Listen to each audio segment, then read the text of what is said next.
What's up, guys? It's the 1st of February and we just survived the big snowstorm here in West Texas. We got about 6 to 8 inches of snow and we had a great time playing in it the last couple of days. And so today I wanted to get out, check out the yard, see how it's doing after the snow, and just see where we're at for spring. It's right around the corner. And so things are starting to melt off here.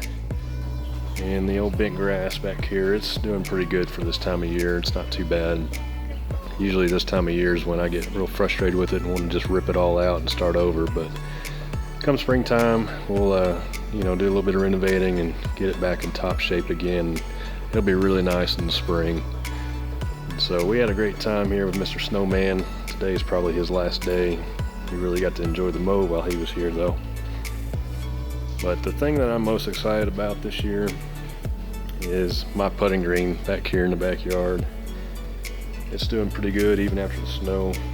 And so I'm real excited to share this project with you guys. This is something I started 2 or 3 years ago. And I think this year's gonna be probably the best year yet. I'm hoping that I'll be able to maintain it at true putting height all throughout the year, even through the summer heat. I've really enjoyed getting out here with my son and we putt around on it. And I mean, how cool is that? I mean, how many people get to say they've got a real putting green in their backyard?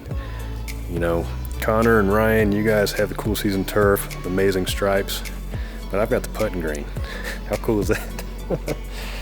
So, some of you guys are probably thinking, you live in West Texas, why on earth do you have cool season turf? That just sounds insane. Well, all I can tell you is the golf courses around here, they use bent grass for all their putting greens. And so I saw that and thought, well, why can't I do that? So that's what I did. I tore out a bunch of old Bermuda here. I think it was Tiffway 419 and had some common Bermuda mixed in with it.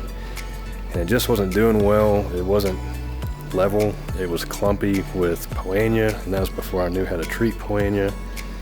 And it would just beat the real mower to death when you were mowing, and it was just so frustrating. It wasn't enjoyable.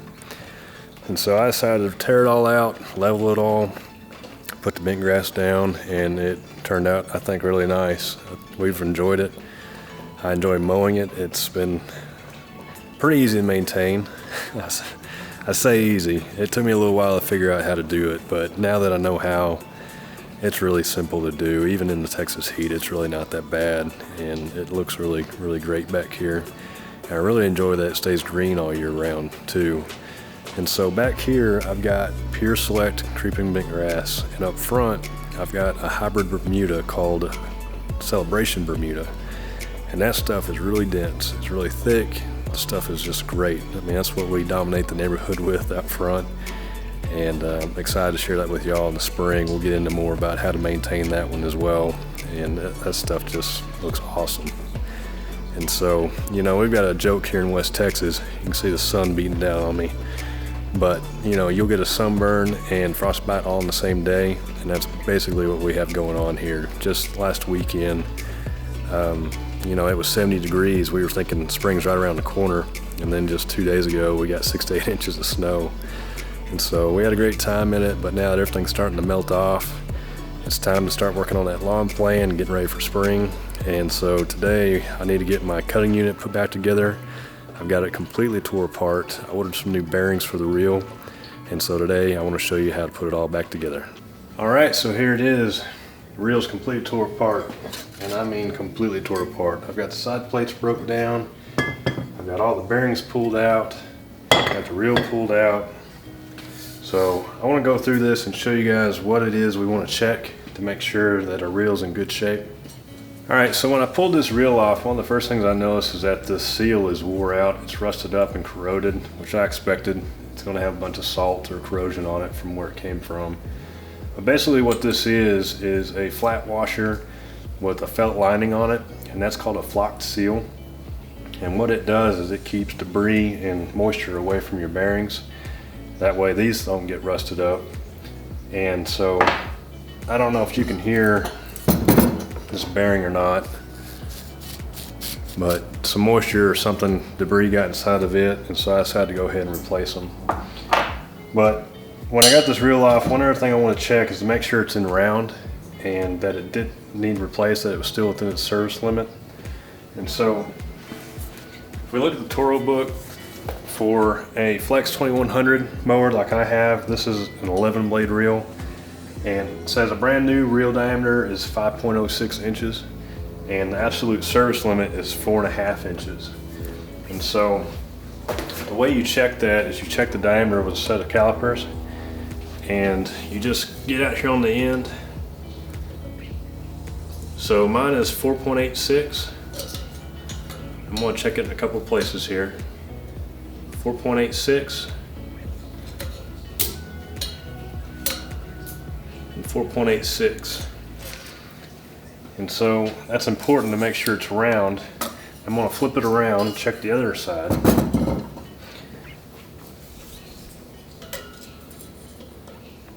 It's 4.86, 4.86, 4.86.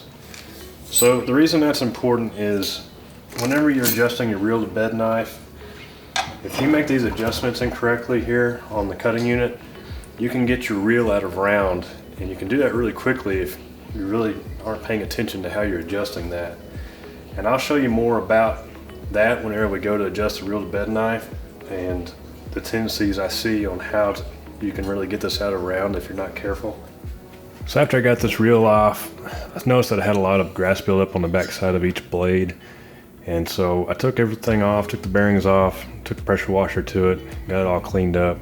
Because something that you'll notice is you'll get that buildup, just like on a rotary mower, you'll see it all along the inside of a deck or on the wingtips of a blade that prevents the lift from happening whenever you're trying to mow. And so it's important to keep that clean. That way you get a nice clean cut, and also if you have that layer there, it's harder to get a sharp edge on this leading edge right here whenever you're doing a back lap. So it's important to keep that clean. It's important to wash this off probably after every use. I see that a lot with cool season grasses, that the blade, they're more of a wet blade, so they tend to stick to this a lot more, where Bermuda grass is dry and really doesn't stick that bad. So whenever I started to pull this cutting unit apart, there was a lot of salty buildup and some rust and just corrosion all around the bearings and different parts of this.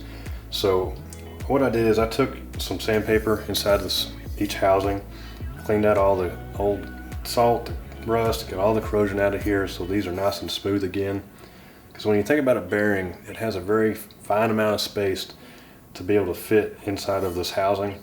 And so the less of that material that's in the way, the easier it is to press that bearing in and also to pull it back out down the road whenever we need to service this again.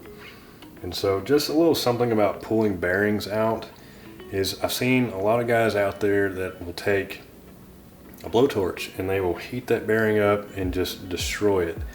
And I have found that to be a lot less effective than if you would just take some penetrating oil, put around the outside edge of that bearing and let it soak for a little while, and then use your vise and some sockets and press that bearing out and just work it back and forth, and it'll eventually come out. Just got to be patient with it, but that way you don't take the chance of tearing up all these expensive parts. Because early on I didn't use a torch, but I pulled the bearing out incorrectly on this piece right here and busted this little piece of aluminum. And that little dude wasn't cheap to replace, and we're talking about just a little piece.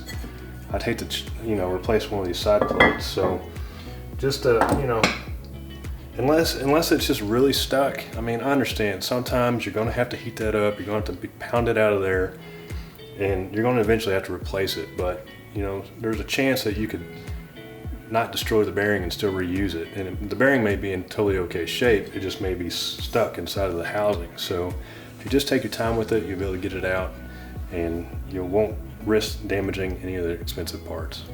All right, so let's get the bearing pushed back in here. So all I'm gonna do is I'm just gonna take a little bit of grease and I'm just gonna put it inside this housing. And that's just gonna help us get it pressed in, get it seated.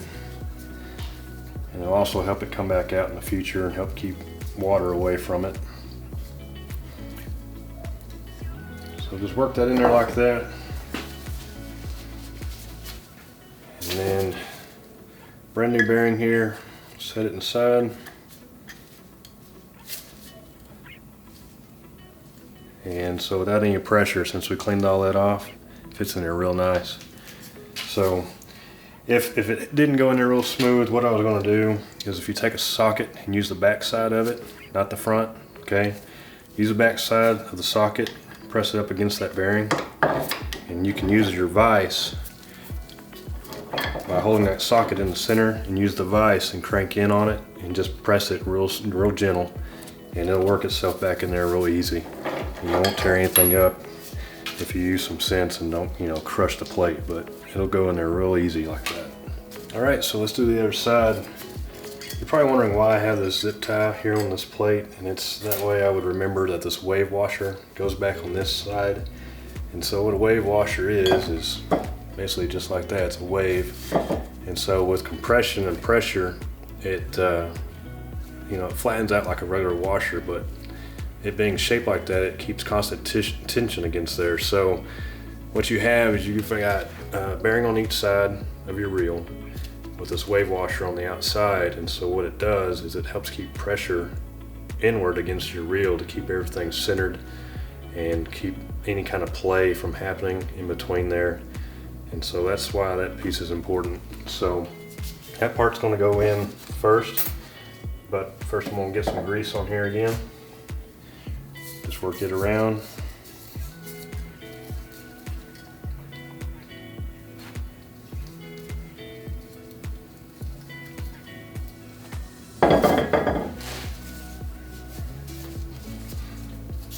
So wave washer doesn't have a particular way it goes in. Just goes in like that first, and then our new bearing.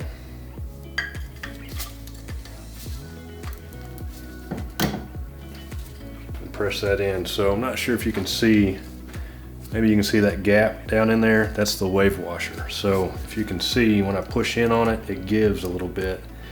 So whenever we get the reel back in here and we get all the nuts and bolts put together, it's going to compress all that, but it's going to keep that constant tension up against the reel to keep any kind of play out of it. That way there's no wear on your reel.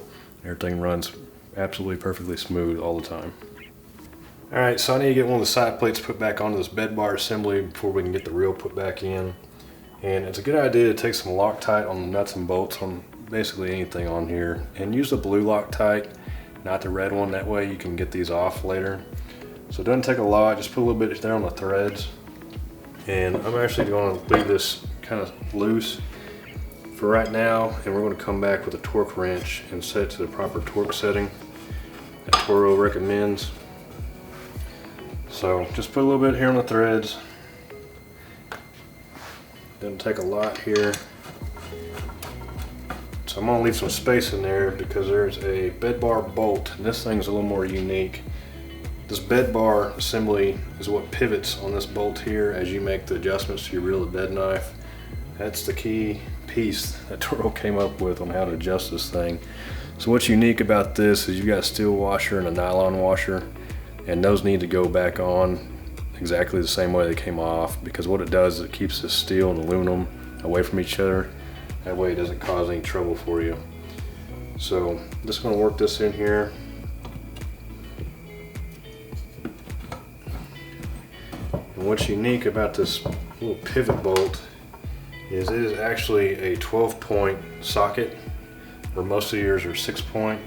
So I had to go look for this one. It's special. It's actually a 3/8 12-point socket. So I'm going to set that one up first, just to make sure that it's set up correctly.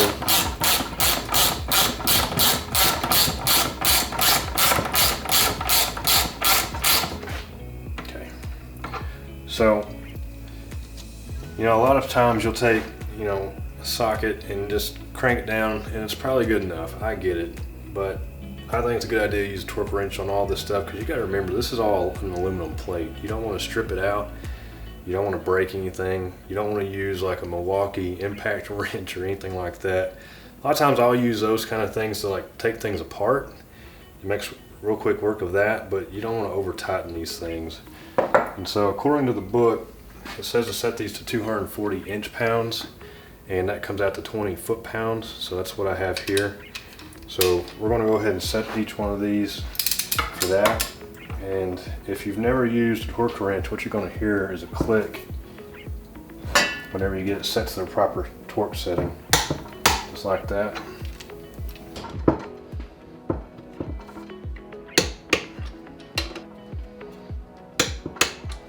Alright, so once you get these torqued to proper setting, you've got these washers here on the side. There's also a nylon nut that needs to go on this bed bar pivot bolt, so you don't want to forget about that. And this is nylon, like a nylock, so you don't have to really worry about the Loctite. This thing's not going to come off by itself. So just going to crank it down. There's not a torque setting or torque recommendation for this one, so we're just going to get it snug to hold these washers in place. Just something like that, and that's all that's needed for that part. Alright, so now we're ready to do the other side. Make sure you put the arms back on the correct side. So this one needs to sit right here. And then we need to put the reel in. Again, make sure the reel is rotating the correct way toward the front here. So I'm going to slide this into the bearing. And I'm going to put this other side plate back on here.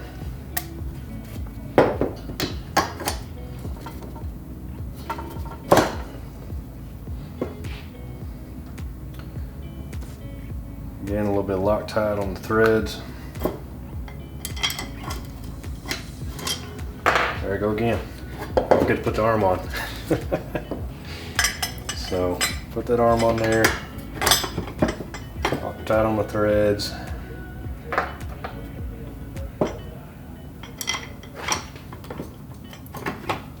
Again, we're going to torque this side to 20 foot-pounds.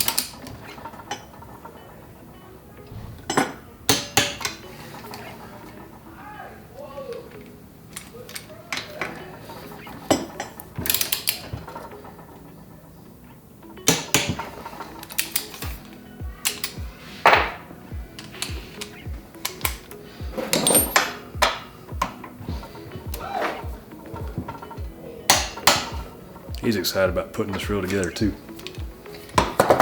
Alright, so don't forget the nylon nut again.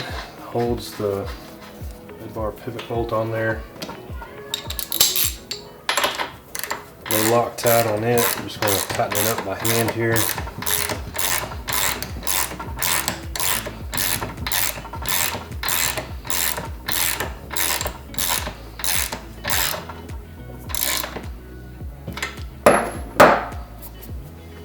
Alright, so the last part of this is this bar goes in across the top to keep some debris out of the nuts and bolts on the side plates, and then the deflector shield goes on top. There's not a torque recommendation for this, so I'm just going to put Loctite on it and run them in.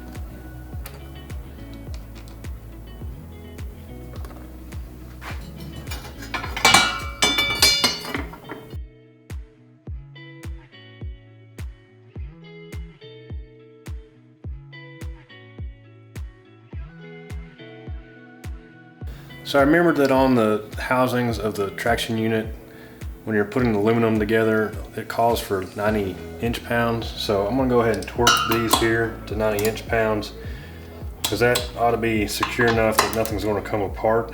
Plus the Loctite in there will hold it all together.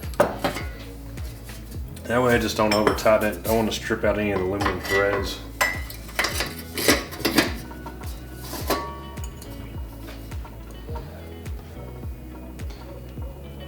I've just been waiting for this thing to just fall over and land on my toes. I really hope that doesn't happen. So mine has this little plate here, goes on the top, and what's interesting is in the manual it says the electric series is the one that has that on the cutting unit, but from my experience it seems like if that wasn't on there, that this reel would kind of get beat up, pounded up against the flex part of the unit, so I'm going to go ahead and leave that on there. But the only thing that's kind of annoying about it is at a certain RPM, this thing will sit there and rattle and buzz. And I've always kind of wondered what it was, and sure enough, it's that little piece.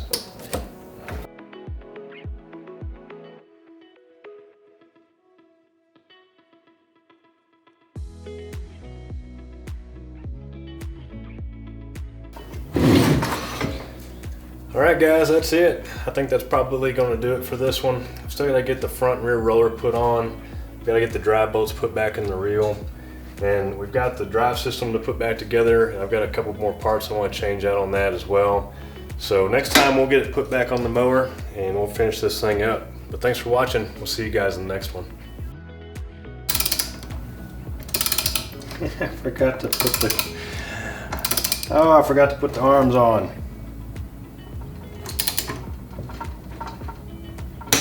Gee whiz. Well, that's just one step.